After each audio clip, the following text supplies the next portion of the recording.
Lasalud.mx, porque la salud es primero. Presenta la entrevista.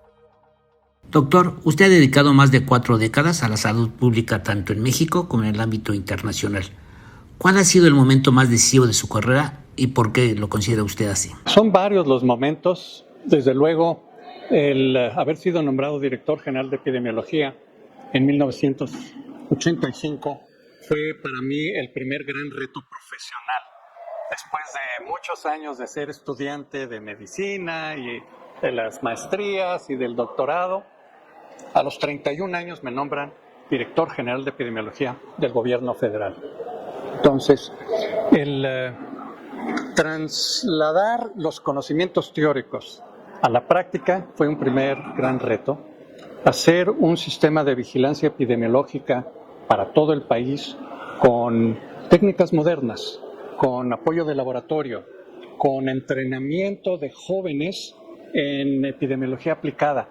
Todo eso fue una transformación radical de una escuela, digamos, de pensamiento anterior que no había debidamente incorporado los métodos más modernos de vigilancia y control de enfermedades.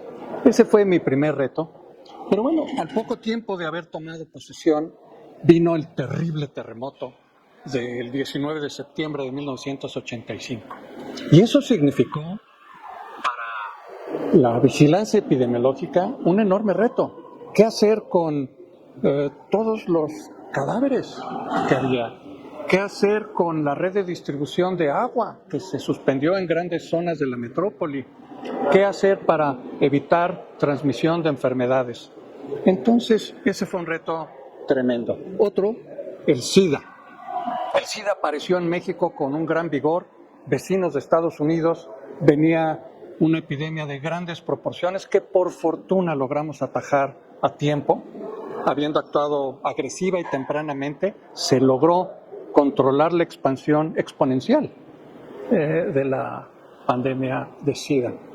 El otro gran reto fue vacunación universal. Y para mí creo que es quizás el mayor satisfactor en mi vida profesional.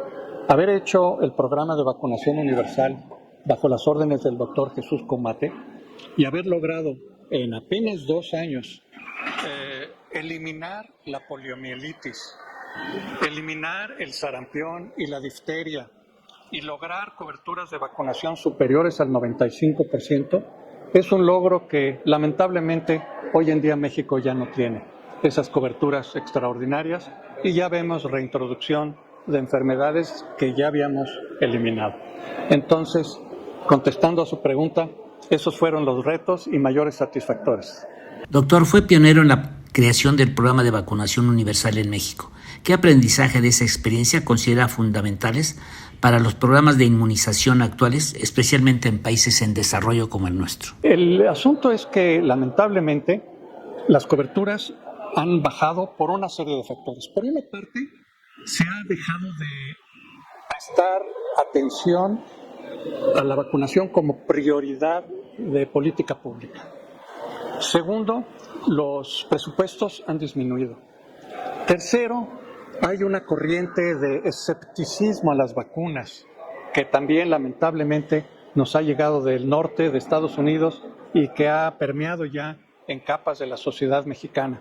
Todo eso ha llevado a que las coberturas sean más bajas y que haya reemergencia de enfermedades que ya habíamos eliminado, y preocupa mucho que en Estados Unidos haya como secretario de salud a un personaje, el señor Kennedy, que es un escéptico de las vacunas y está haciendo hasta lo imposible por eliminar vacunación en Estados Unidos, y eso influye lamentablemente en muchos otros países en el mundo. En la Fundación Gates y en la USCF ha trabajado con una visión global de la salud.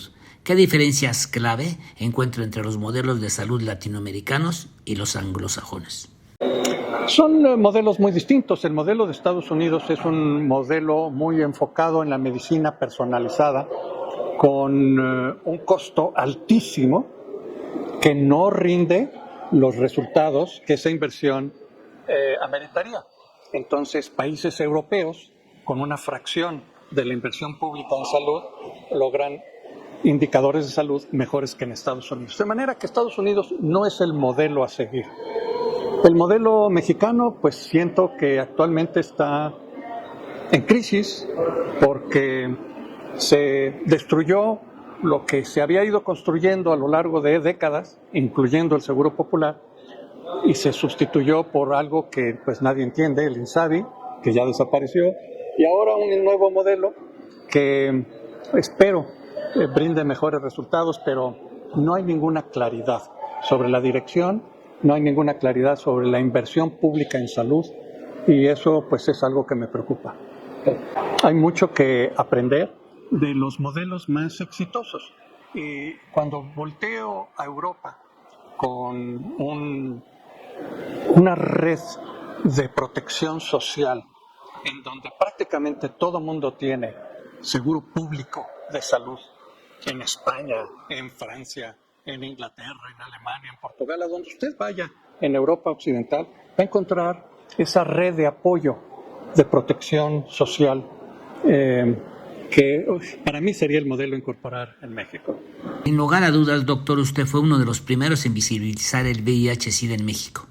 A más de 35 años de distancia ya, ¿cuáles son las lecciones que dejó esta epidemia que deberíamos aplicar a nuevas crisis sanitarias como la del COVID-19 o el cambio climático? Sobre el VIH, insisto, México tuvo la fortuna de haber actuado temprana y agresivamente, y hoy por hoy México es un país con una de las más bajas prevalencias de infección, muy localizada en algunos grupos poblacionales, en algunas ciudades. Lamentablemente no es el caso, por ejemplo, en África subsahariana, en donde la prevalencia es muy alta, y lo que ya se había logrado gracias a las inversiones de antirretrovirales, hoy con la nueva administración en Estados Unidos, esos apoyos han ido desapareciendo, de manera que se puede anticipar un resurgimiento del VIH-Sida en África. Lecciones, bueno, para COVID-19 está muy claro, toda pandemia debe ser estudiada temprana y agresivamente, ese es el secreto. En México no se hizo, se perdió la oportunidad y por eso tuvimos una de las tasas de mortalidad más altas en el mundo, un exceso de mortalidad injustificable. Y también en médicos. En personal de medicina, de enfermería, personal de salud, el más alto en toda la región latinoamericana. De manera que sí hay muchas lecciones que deberíamos de aprender de pandemias previas. Doctor, ¿cómo ve el papel que México puede jugar en la salud global del futuro? ¿Qué fortalezas y limitaciones identifica hoy en nuestro sistema sanitario? Me preocupa que salud global en universidades americanas está siendo objeto de un desfinanciamiento muy agresivo por parte de la nueva administración en Estados Unidos. En fin, creo que tenemos que buscar formas de financiamiento para investigación en México que no dependan solamente del financiamiento de Estados Unidos. Muchos jóvenes médicos y saludistas ven en usted un referente. ¿Qué consejo les daría para mantener la vocación y la ética en entornos profesionales cada vez más complejos?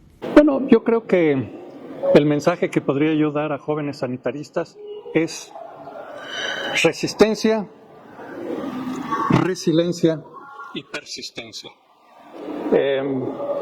Hay épocas de echar cohetes, hay épocas de recoger las varas.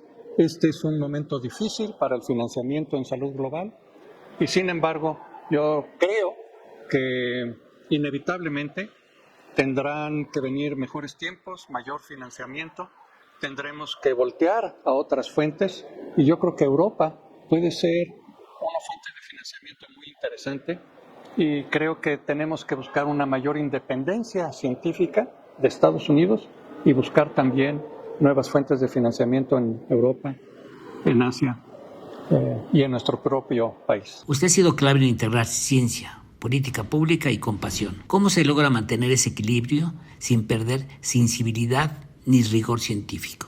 Si la ciencia no se hace con pasión y con una vocación final de servicio, pues será una ciencia muy aislada, de manera que sí, creo que la traslación de la evidencia científica en políticas públicas es lo que nosotros como sanitaristas tenemos que lograr.